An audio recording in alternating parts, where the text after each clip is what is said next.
Allahu Allahu Allahu Allah. Pasal ke-9, minuman ahli neraka. Sebenarnya saya butuhkan untuk menjelaskan sampai pasal 10 ya, makanan ahli neraka. Kita coba bahas insya Allah keduanya. Pasal ke-9, minuman ahli neraka. Jadi ahli neraka teman-teman sekalian haus dan lapar. Sebagaimana penghuni surga juga haus dan lapar. Tapi nanti kita akan bahas penghuni surga memiliki kenikmatan yang abadi luar biasa, gitu kan? Penghuni neraka berbeda. Mereka pada saat haus dan mereka merasakan haus, begitu haus mereka mengucapkan haus. Tiba-tiba rantai yang ada di tangannya mengeras sehingga membuat tangannya nggak bisa bergerak, kakinya terantai nggak bisa bergerak, lehernya ketarik, lalu mulutnya terbuka dengan sendirinya. Mereka tidak bisa nolak. Lalu datanglah minuman-minuman yang akan kita sebutkan nanti. Minuman ahli neraka ini naudzubillah, bukan hal main-main teman-teman sekalian. Dan perlu diingat, saya datang di sini bicara di atas meja ini teman-teman sekalian bukan untuk berdongeng kepada antum. Ini betul-betul wahyu, penyampaian yang fakta akan terjadi. Allah Subhanahu wa taala sebutkan dalam surah Ibrahim. Surah Ibrahim ini Allah sebutkan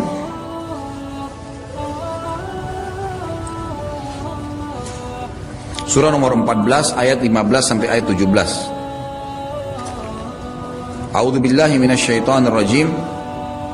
وَلَنُسْكِنَنَّكُمُ الْأَرْضَ مِنْ بَعْدِهِمْ ذَلِكَ لِمَنْ خَافَ مَقَامِ وَخَافَ وَعِيدٍ. Dan kami pasti akan menempatkan kalian di negeri-negeri yang sesudah mereka yang demikian ya. Yang demikian itu adalah untuk orang-orang yang takut kepadaku, kata Allah SWT, dan takut kepada ancamanku. Wastaftahu wa khaba kullu jabbarin anid, dan mereka memohon kemenangan atas musuh-musuh mereka, dan binasalah semua orang-orang yang berlaku sewenang-wenang. Lalu dikatakan di ayat 16-nya, min waraihi jahannam wa yusqa min ma'in sadid. Ini saksi bahasan kita. Dan di hadapan mereka setelah mereka kufur tidak mengikuti risalah kenabian, maka ada neraka jahanam dan akan diberi minum dari air nanah. Dari air nanah. Ayat 17-nya, yatajarra'uhu wa la yakadu yusiguhu wa ya'tihi al-mautu min kulli makanin wa ma huwa bimayyit wa min waraihi adzabun ghalidh. Mereka akan diminumkan air nanah itu dan hampir dia tidak bisa menelannya. Karena jijik sekali dengan nanah itu, tapi dia harus minum, gitu kan? Dia berusaha menahannya. Ada orang biasa kalau minum dia cuma berusaha nahan, tapi karena memenuhi mulutnya, maka akhirnya masuklah nanah tersebut memenuhi tubuhnya. Dan pada saat itu dia melihat kematian datang kepadanya dari segenap penjuru, tapi dia tidak bisa juga mati, karena kematian cuma satu kali. Ya, bayangkan orang kalau keselak dengan minuman saja, walaupun minuman itu manis sudah susah, dia harus batuk, dia susah bernafas. Bagaimana dengan nanah yang banyak sampai memenuhi perutnya? Kata ulama tafsir, makna ayat 17 ini penuh sampai ke tenggorokannya, akhirnya penuh dan dia susah bernafas. Sudah baunya nggak enak, rasanya nggak enak, kemudian sesak napas, maka dia melihat kematian datang dari seluruh penjuru. Seperti dia orang sudah mau mati tapi tidak bisa mati, kata Allah. Dan di hadapan mereka masih ada azab yang lebih berat daripada itu. Bukan cuma itu, nanti ada ragam-ragam azab yang lain. Kemudian dalam ayat yang lain, Allah Subhanahu wa taala menyebutkan dalam surah Al-Kahfi ayat 29. Dalam surah Al-Kahfi ini Allah Subhanahu wa taala berfirman, a'udzubillahi minasyaitonir rajim. وَقُلِ الْحَقُّ مِنْ رَبِّكُمْ فَمَنْ شَاءَ فَلْيُؤْمِنْ وَمَنْ شَاءَ فَلْيَكْفُرْ إِنَّا أَعْتَدْنَا لِلظَّالِمِينَ نَارًا أَحَاطَ بِهِمْ سُرَادِقُهَا وَإِنْ يَسْتَغِيثُوا يُغَاثُوا بِمَاءٍ كَالْمُهْلِ يَشْوِي الْوُجُوهَ بِئْسَ الشَّرَابُ وَسَاءَتْ مُرْتَفَقًا. Dan katakanlah kepada mereka, hai Muhammad, kebenaran itu datang dari Tuhanmu, nggak ada yang salah lagi, ikutin ini pasti akan selamat. Maka barang siapa yang ingin beriman, hendaklah ia beriman segera sebelum mati. Dan barang siapa yang ingin kafir, silahkan kalau dia mau kafir, gitu kan? Lalu kata Allah, sesungguhnya kami menjanjikan dan menyediakan bagi orang-orang yang kafir itu neraka yang gejolaknya mengepung mereka, semua panasnya. Dan jika mereka meminta minum karena haus, niscaya mereka akan diberi minum dengan air seperti besi yang mendidih yang menghanguskan muka mereka. Itulah minuman yang paling buruk dan tempat istirahat yang paling jelek. Jadi selain nanah tadi, selesai ini, dia haus lagi yang kedua, Allah Subhanahu wa taala berikan kepada mereka besi yang dilelehkan, ya, seperti kalau kita timah yang panas, kemudian dituangkan ke wajah mereka. Bukan hanya sekedar dimasukkan ke tenggorokan, mulutnya terbuka dituangkan sampai muka mereka hangus. Rusak semua badan, otot-otot dan kulitnya, tapi tidak mati. Allah utuhkan lagi kembali. Ini jenis minuman yang kedua, gitu kan. Kemudian juga dikatakan di dalam surah Al-Hajj, Allah Subhanahu wa taala menyebutkan, surah Al-Hajj surah nomor 22 ayat 19 sampai 21. A'udzu billahi minasyaitonir rajim.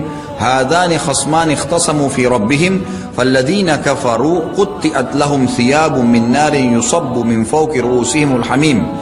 Inilah dua golongan, orang mukmin dan orang kafir yang sedang bertengkar, gitu kan. Artinya di muka bumi ini orang bersaing, kafir sama beriman, saling berargumentasi. Mereka saling bertengkar mengenai Tuhan mereka. Ada yang beriman, ada yang tidak beriman. Maka orang-orang yang kafir tidak mau meyakini tentang Tuhannya, akan dibuatkan untuk mereka pada hari kiamat pakaian-pakaian dari api neraka. Semuanya api pakaian mereka, sehingga panas sekali terasa tubuhnya dan terbakar. Lalu disiramkan air yang sedang mendidih di atas kepala mereka. Ayat 20-nya, yusharu bihi ma fi butunihim wal julud, dan air itu karena panasnya menghancur luluhkan segala apa yang ada dalam perut mereka dan juga kulit-kulit mereka. Lalu Allah SWT mengatakan ayat 21, walahum maqami'u min hadid, dan untuk mereka cambuk-cambuk dari besi. Mereka dihantam, jadi sudah diminumkan begitu hangus semua wajahnya, ditambah lagi dipukul, badannya penuh dengan ter yang panas, bertumpuk-tumpuk azab pada mereka. Wa na'udzubillah. Allah mengatakan ayat 22, kullama aradu an yakhruju minha min ghammin u'idu fiha wa dhuqu adzabal hariq. Setiap kali mereka hendak berusaha mau lari keluar dari neraka jahanam lantaran kesengsaraan yang bertubi-tubi pada mereka, niscaya mereka tetap akan dikembalikan ke dalamnya, dan akan dikatakan kepada mereka oleh para malaikat penjaga, rasakanlah azab yang membakar ini. Ini ayat-ayat Al-Quran. Hadis Nabi SAW diriwayatkan oleh Imam Tirmidzi dan dikatakan hadis hasan gharib sahih. Abu Hurairah lalu mengatakan, meriwayatkan dari Nabi SAW, innal hamima la yusabbu ala ru'usihim fayanfudul hamimu hatta yakhlusa ila jawfi fayaslitu ma fi jawfi hatta yamruqa min qadamai wa huwa as-sahru thumma yu'adu kama kan. Air panas benar-benar dituangkan di atas kepala mereka, lalu air panas itu menembus hingga ke perut mereka, lalu memotong-motong segala sesuatu yang ada dalam perutnya hingga keluar dari kedua telapak kakinya. Air tersebut meleleh, membawa seluruh anggota tubuhnya meleleh sampai ke kakinya, kemudian dikembalikan seperti sedia kala, terus begitu lagi, diulangi lagi, bertumpuk-tumpuk azab. Kata ulama, yang dimaksud sebenarnya dengan macam-macam azab ini, Allah Subhanahu wa taala bisa mensilih gantikan azab ini, atau memang Allah campurkan. Bukan mustahil ter lagi melengket di badannya dengan panas, Allah tuangkan mereka dengan nana, lalu kemudian Allah isikan dengan air yang mendidih, besi yang meleleh, dan seterusnya. Azab di atas azab. Wa na'udzubillah. Ya. Kemudian dikatakan juga dalam surah Yunus ayat 4, Allah Subhanahu wa taala berfirman, ilaihi marji'ukum jami'a wa'dallahi haqqan innahu yabda'ul khalqa thumma yu'iduhu liyajziyal ladzina amanu wa 'amilus solihati bil qista wal ladzina kafaru lahum syarabun min hamimin wa 'adzabun alimun bima kanu yakfurun. Hanya kepada Allah lah pasti kalian akan dikembalikan. Meninggal akan kembali pada Allah pencipta. Sebuah janji yang benar dari Allah. Sesungguhnya Allah menciptakan makhluk pada permulaannya, kemudian mengulanginya kembali, menghidupkan mereka pada hari kiamat sesudah mereka meninggal, agar dia Allah memberikan balasan kepada orang-orang yang beriman dan mengerjakan amal soleh dengan sebaik-baiknya dan penuh keadilan. Dan untuk orang-orang kafir disediakan minuman yang panas dan azab yang pedih disebabkan karena kekafiran mereka.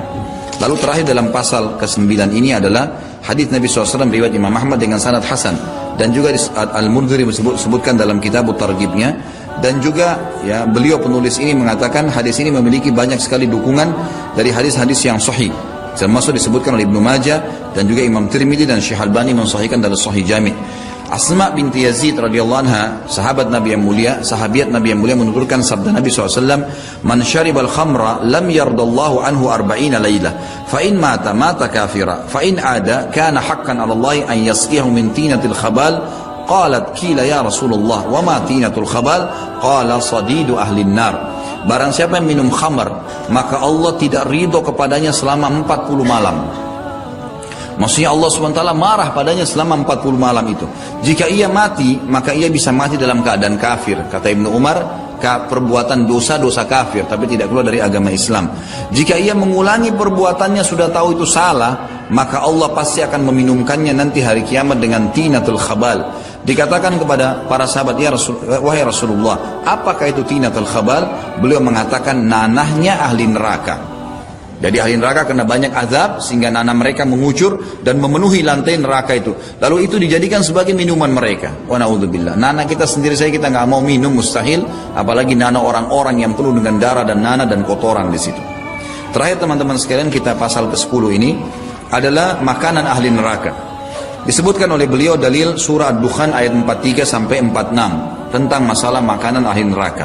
A'udzubillahi minasyaitonirrajim. Inna syajarataz zakum ta'amul athim kalmuhli yagli fil butun kagaldil hamim. Sesungguhnya pohon zakum itu makanan orang-orang yang banyak berbuat dosa di neraka. Ia seperti kotoran minyak yang mendidih dalam perut, seperti mendidihnya air yang sangat panas.